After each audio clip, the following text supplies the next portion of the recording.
हयातुल्लाह अंसारी उर्दू के मुमताज़ फ़िक्शन निगार, समाजी खिदमत गुजार और सहाफ़ी थे। उनकी ज़िंदगी का सफ़र परेशानियों और नामुसाइद हालात से शुरू हुआ। नवाबों के शहर और लखनवी तहज़ीब के अलमबरदार हयातुल्लाह अंसारी के लिए ये शहर मैदान अमल साबित हुआ।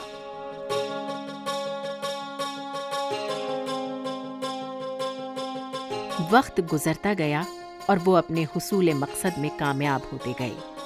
लखनऊ में ही उन्होंने अवाम में आज़ादी के जज्बे को फ़रोग़ देने का अज़्म किया और उम्र के आखिरी लम्हे तक गुलामी के खिलाफ लड़ते रहे। हयातुल्लाह अंसारी ने लखनऊ के मशहूर खानवादे फिरंगी महल में आंख खोली और यहीं से बाद में उर्दू का एक मशहूर रोज़नामा कौमी आवाज़ के नाम से जारी किया।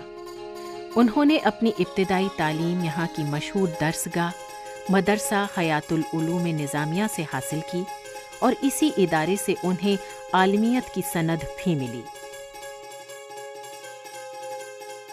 जहाँ तक हयातुल्लाह साहब के ज़िंदगी का सवाल है तो मेरे ख़्याल में मैं 7-8 साल की थी जब मैंने उनका पहला नावल जो एपिक है जिसके बारे में इस्मत चुग़ताई ने लिखा था कि वॉर एंड पीस के बराबर उसका जो है ग्रेड है, और मैंने पढ़ा था तो ये समझिए उस वक्त उनसे बहुत ज़्यादा मुतासिर हुई थी और मैंने उनको अपना आइडियल बना लिया था। और इत्तेफाक की बात है कि फिर मैं उनकी बहू बन गई और मुझे उनको बहुत करीब से देखने का मौका मिला।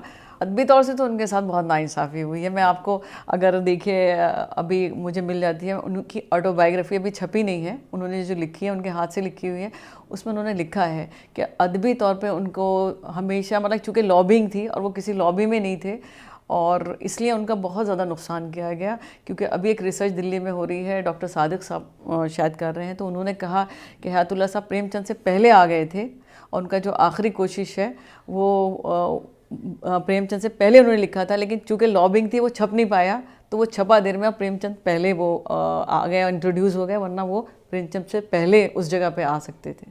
तो इस पर रिसर्च लोगों ने शुरू किया। अब देखिए क्या होता है, लेकिन ये फैक्ट है कि अदबी तौर पे उनको जो है बहुत बैकफुट पे रखा गया। और आप यकीन करेंगे वो लखनऊ में पैदा हुए, लखनऊ में ही सारा उनका काम रहा। आज तक यूपी गवर्नमेंट ने या यूपी के किसी इदारे ने उनको अदब पे अवार्ड नहीं दिया। हरियाणा ने दिया, ये हाली अवार्ड हरियाणा का है। मध्य प्रदेश ने इकबाल सम्मान दिया और दूसरे साहित्य अकेडमी से उनको अदब पे अवार्ड मिला, लेकिन यूपी ने कभी उनकी तरफ नहीं देखा। तो यहाँ क्योंकि वो सीधे साधे इंसान थे, आप समझ रहे हैं। उस आदमी का सोचिए कि 84 का जब दिल्ली में फसाद हुआ है, हम लोग वहीं थे, तो हमारे यहाँ ब्लैक कमांडोज भेजे गए सरकारी तौर पे एमपीज़ के लिए। तो वो पार्लियामेंट से लौटे तो उन्होंने देखा कि सब लोग खड़े हुए हैं, तो मुझसे आके उन्होंने पूछा शहनाज ये कौन लोग हैं, तो मैंने कहा ये आपकी सिक्योरिटी के लिए आए हैं। तो उन्होंने फ़ौरन सिक्योरिटी अफसर को फ़ोन किया, वहीं पांडे जी थे वेस्टर्न कोर्ट में। उन्होंने कहा पांडे जी आप ये हटा लीजिए फ़ौरन लोगों को, किसी शरीफ आदमी को किसी सिक्योरिटी की ज़रूरत नहीं।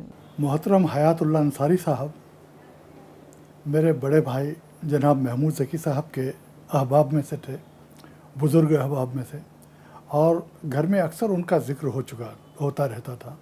मेरी उनसे मुलाकात बहुत बाद में हुई, लेकिन इससे पहले मैं उनकी बहुत सारी तहरीरें पढ़ चुका था, उनके अफसाने पढ़ चुका था और उनके एक नावल का तज़किरा सुन चुका था। नावल चूँकि बहुत तवील था और वो मुझ तक नहीं पहुंचा था तो नहीं पढ़ा था मैंने।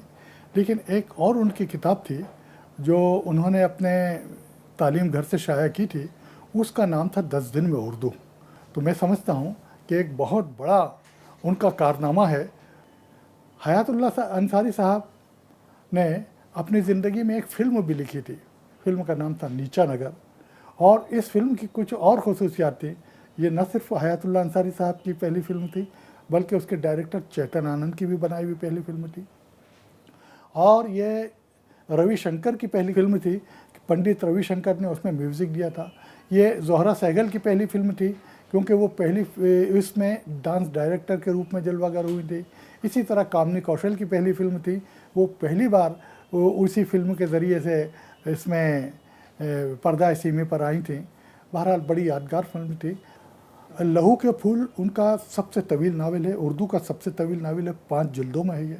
लेकिन हयातुल्लाह अंसारी साहब के इस नावल की सबसे बड़ी खुसूसियत ये है कि वो साहिल पर तमाशा करने वाले लोगों में से नहीं थे, बल्कि वो ऐसे फ़र्द थे जो जद्दोजहद आज़ादी में बड़े बड़े लीडरों के साथ खुद भी शामिल थे। मोहतरम हयातुल्लाह अंसारी साहब ने लहू के फूल के अलावा और भी कई नावल लिखे। मिसाल के तौर पर एक नावल है घरौंदा। इसी तरह एक नावल उनका मदार नाम का है, जो हिमालय की तराई के बैकग्राउंड में लिखा गया है।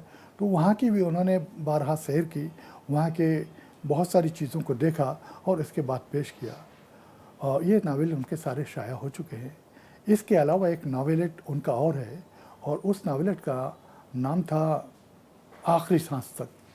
ये नावलेट मेरा ख्याल है कि अभी शाया नहीं हुआ है। इसके अलावा उन्होंने अपनी खुद नविश सवान हयात मतलब ऑटोबायोग्राफ़ी लिखना शुरू की थी, और उस ऑटोबायोग्राफ़ी को वो मुकम्मिल नहीं कर सके।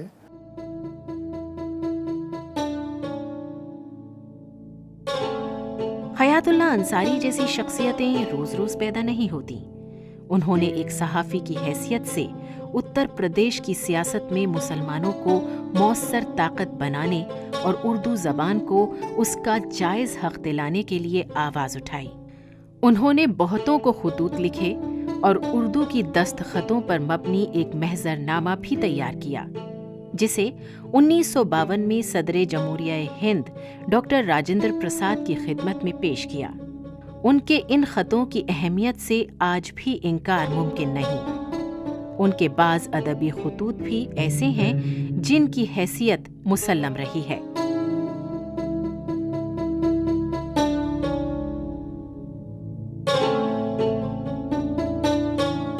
सियासत, अखबार नवीसी यानी सहाफ़त, उर्दू ज़बान और उसका कहना चाहिए कि उसकी तरक्की, उसको तरक्की देने की कोशिश, और फिर ये कि कांग्रेस की जो वैल्यूज़ रही हैं उस पर उसमें एक गहरा यकीन।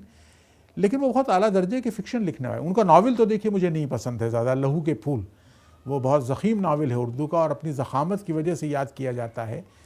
लेकिन मेरा ख़्याल है कि इतने बड़े नावल को वो संभाल, लेकिन कुछ छोटे नावल मुझे अच्छे लगते हैं। घरौंदा, मदार उनके नावलेट्स हैं, ये मुझे पसंद हैं। और कुछ कहानियाँ मुझे उनकी अच्छी लगती हैं, ख़ास तौर पर शिकस्ता कंगूरे, आखिरी कोशिश, भीख, कुछ कहानियाँ ऐसी हैं जो हयातुल्लाह अंसारी साहब की बहुत अच्छी हैं। दुश्वारी बस ये रही कि वो जिस ट्रेडिशन के लिखने वाले हैं, यानी प्रेमचंद की रवायत, तो प्रेमचंद की रवायत में प्रेमचंद से आगे हमें कोई दिखाई नहीं देता। तो हयातुल्लाह अंसारी साहब के यहाँ मामला ये है कि इन पार्ट्स उनकी कहानियाँ हमें अच्छी लगती हैं, और कुछ कहानियाँ मुझे आखिरी कोशिश बहुत पसंद है। बल्कि आखिरी कोशिश पर भी देखिए साफ पता चलता है कि प्रेमचंद के कफन का अक्स बहुत गहरा है उस कहानी पर। शिकस्ता कंगूरे बहुत अच्छी कहानी है उनकी। और नावलों में जैसे मैंने बताया घरौंदे और मदार, मुझे नावलेट्स जो हैं उनके छोटे, ये मुझे अच्छे लगते हैं। लेकिन ये कि उनके यहाँ एक सरफेस पर जो एक कहना चाहिए हकीकत जो दिखाई दे रही है, बहुत गहराई तो हमें नहीं मिलती हयातुल्लाह अंसारी साहब के फ़िक्शन में, लेकिन सरफेस रियलिटीज़ का जिस तरीके से वो कहना चाहिए चित्रण करते हैं, जिस तरह अक्कासी करते हैं, वो बहुत खूबसूरत है। और इसी वजह से वो हमेशा सफ़े अव्वल के अफसाना निगारों में तो बहरहाल उनका शुमार तो किया जाएगा। ज़ाहिर है कि मंटो, बेदी, इस्मत और कृष्णचंद्र के बाद उनका नाम आएगा, लेकिन इसमें कोई शक नहीं कि उनका एक मुस्तकिल कॉन्ट्रीब्यूशन है। और फिर ये कि जाते जाते उन्होंने वो नावल जो दे गए, वो उर्दू का सबसे ज़ख़ीम नावल लहू के फूल।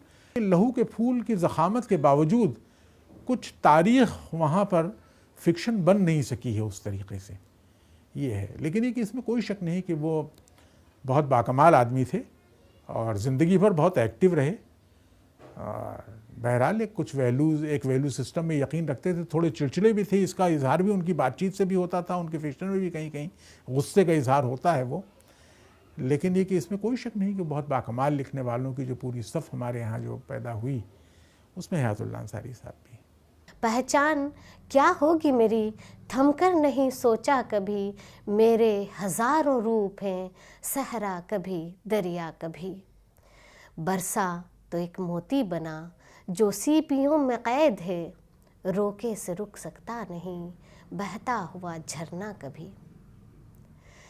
यकीनन उस शख्स ने कभी अपनी पहचान के बारे में नहीं सोचा, क्योंकि जब उसने नावल निगारी के लिए कलम उठाया तो वो लहू के फूल खिलाता चला गया। जब अफसाना निगारी की जानिब तवज्जो की तो आखिरी कोशिश उर्दू अफसाने की सबसे बेहतरीन कोशिश करार दी गई। यही शख्स जब सहाफ़त के मैदान में कदम रखता है तो कौमी आवाज़ को एक ऐसा रंग दे देता है जो कि सहाफ़त निगारी में एक आला मेयार कायम हो जिससे आला मेयार कायम हो जाता है। हयातुल्लाह अंसारी का पहला शाया शुदा अफसाना बुढ़ा सूद ख्वार दिल्ली के रिसाला जामिया में जून सन 1930 में शाया हुआ। यहाँ ये बात याद रहे कि जिस वक्त उनका ये पहला अफसाना शाया हुआ है उस वक्त ना तो अंगारे की इशाअत अमल में आई थी और ना ही तरक्की पसंद तहरीक का आगाज़ हुआ था। बुढ़ा सूद ख्वार जब मंजर आम पर आया तो इसने अपने इनफरादी उसलूब और तर्ज अंदाज से अदब नवाज़ों को चौंका दिया और फिर यके बाद दीगरे उनके कई अफसानवी मजमुए मंजर आम पर आए। उनमें अनोखी मुसीबत, फिर शिकस्ता कंगूरे, भरे बाजार में, और फिर उनका आखिरी मजमुआ ठिकाना सन 1991 में शाया हुआ। हयातुल्लाह अंसारी अपने अफसानों में समाज के दबे कुचले बदहाल लोगों के ज़िंदगी के मसाइल को उठाते हैं और अपने ख़ास उसलूब के ज़रिए उनके हकीकत निगारी के से उन्हें इस तरह से पेश करते हैं कि वो आम कारी की तवज्जो अपनी जानिब खींच लेते हैं।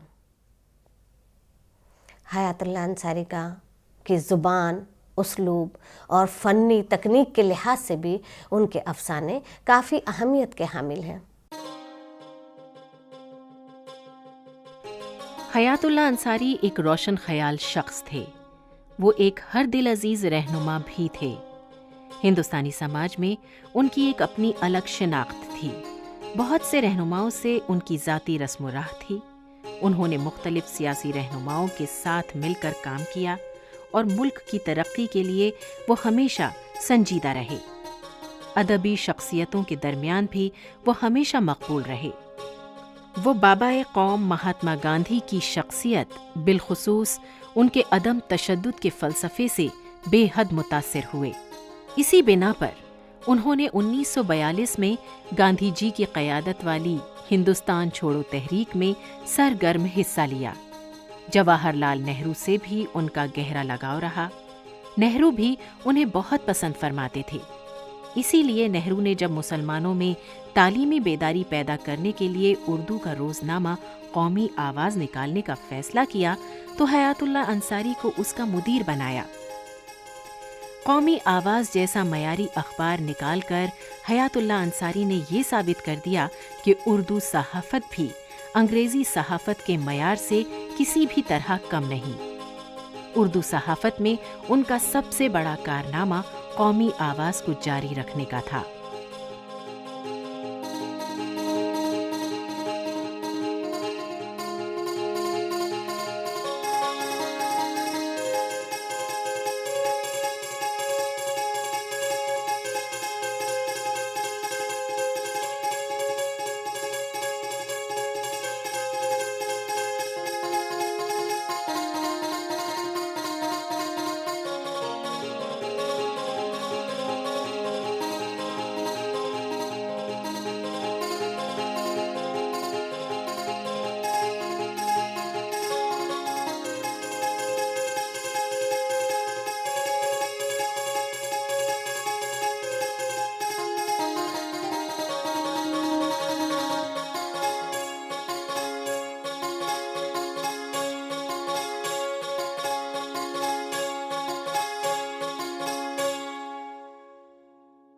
वो एक कामयाब, बहुत ही कामयाब अफसानिगार थे।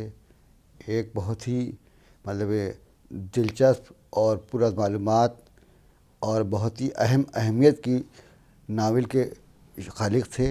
उनके अफसानों में स्लोगनिंग नहीं है, उनके अफसानों में नारेबाजी नहीं है, उनके अफसानों में सिर्फ मकसदियत नहीं है कि बेमकसद अफसाने हैं, कोई मकसद नहीं अफसाने नहीं, नसीहत वाले अफसाने नहीं हैं। अफसानों की तारीफ पर पूरे उतरते हैं। उनकी दिलचस्पी, उनकी अहमियत, उनकी हिफाजत पूरी तरह बरकरार है। नावल के जो लहू का फूल है पूरे हिंदुस्तान की तारीख को उन्होंने उसमें समेट दिया है, पूरी हिंदुस्तान की तारीख। अब जो उसको पढ़ लेगा, जो उसको समझ लेगा, वो हिंदुस्तान को समझ लेगा। इतने बड़े कारनामे अंजाम देने वाले आदमी के बारे में कितना बोला जाए, कहाँ तक बोला जाए, लोग थक जाएंगे, लेकिन बोलने वाला नहीं थक सकता जो जानता है हयातुल्लाह साहब को। क्योंकि मैंने उठते बैठते चलते फिरते हर हालत में उनके साथ सफ़र भी किया है, उनके साथ उठा बैठा भी हूँ। उनकी मोहब्बतें, उनका खुलूस, उनकी हिदायतें, उनकी शफ़क़त, उनकी बताई बातें सब जहन में हैं। हयातुल्लाह अंसारी एक अदीब और एक सहाफ़ी से पहले एक मुजाहिद आज़ादी थे। वो महात्मा गांधी के नज़रियात से बहुत मुतासिर थे। उन्होंने ख़ुद वर्धा आश्रम जाकर के गांधी जी के नज़रियात व ख़यालात से इस्तिफ़ादा किया था और उनके अफ़कार को उन्होंने अपनी ज़िंदगी में इस तरह ढाल लिया था कि पूरी ज़िंदगी वो अफ़कार पर जमे रहे और अपनी अदबी खिदमात, सहाफ़ती खिदमात, लसानी खिदमात से उन्होंने गांधी जी के नज़रियात को फ़रोग़ दिया। फिर जब कांग्रेस पार्टी ने रोज़नामा कौमी आवाज़ शुरू किया तो उसके चीफ एडिटर हयातुल्लाह अंसारी ही बनाए गए। हयातुल्लाह अंसारी ने जिन खिदमात का आगाज़ हिंदुस्तान से किया था, उनकी तौसीह उन्होंने रोज़नामा कौमी आवाज़ से की।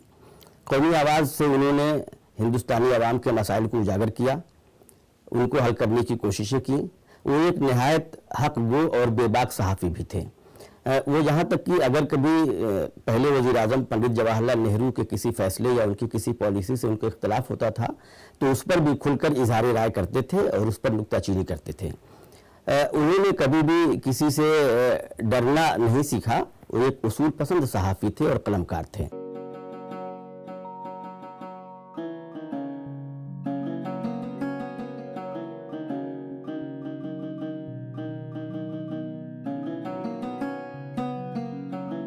वो फिक्शन निगार के तौर पर भी बहुत मशहूर हुए। उन्होंने कई किताबें तहरीर की जिनमें लहू के फूल, मदार, ठिकाना और भरे बाजार में काबिले जिक्र हैं। लखनऊ में उन्होंने अपनी पूरी जिंदगी बसर की। यहाँ कांग्रेस पार्टी से इस दर्जा मुतासिर हुए कि उन्होंने बाकायदा कांग्रेस पार्टी में शमूलियत इख्तियार कर ली। 1922 में कांग्रेस पार्टी का जो हाथ पकड़ा तो आखिरी वक्त तक इस जमात से वाबस्ता रहे। उनको यहाँ उत्तर प्रदेश कानून साज काउंसिल का रुकन नामजद किया गया। ईवाने बाला में उन्होंने अवामी मसाइल को जोर शोर से उठाया। उन्होंने अपनी तालीम फिरंगी महल में रहकर हासिल की। बाद में लखनऊ से मजीद तालीम हासिल करने के लिए वो अलीगढ़ मुस्लिम यूनिवर्सिटी आ गए और यहाँ से ग्रेजुएशन की डिग्री हासिल की। उनकी मकबूलियत, वफादारी और अवामी खिदमात के पेश नज़र 1966 में उन्हें राज्यसभा का मेंबर नामजद किया गया। इसी तरह उनको दोबारा 1988 में राज्यसभा का मेंबर बनाया गया।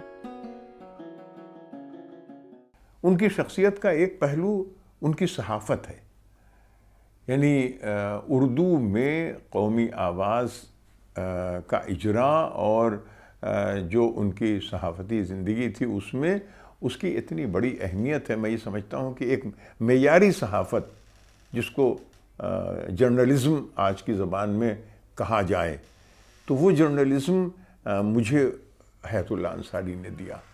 और हयातुल्लाह अंसारी ने बहुत खूबसूरती से उस अखबार को निकाला और एक इतना मेयारी अखबार बनाया कि आज हम उर्दू सहाफ़त जहाँ पर है, मैं ये समझता हूँ, मुझे इसके कहने में कोई हिचकिचाहट नहीं है कि अगर हयातुल्लाह अंसारी साहब का कौमी आवाज़ नहीं होता और या उर्दू सहाफ़त को उन्होंने वो रास्ता नहीं दिखाया होता तो शायद हमारी सहाफ़त आज उस मेयार तक नहीं पहुँची होती।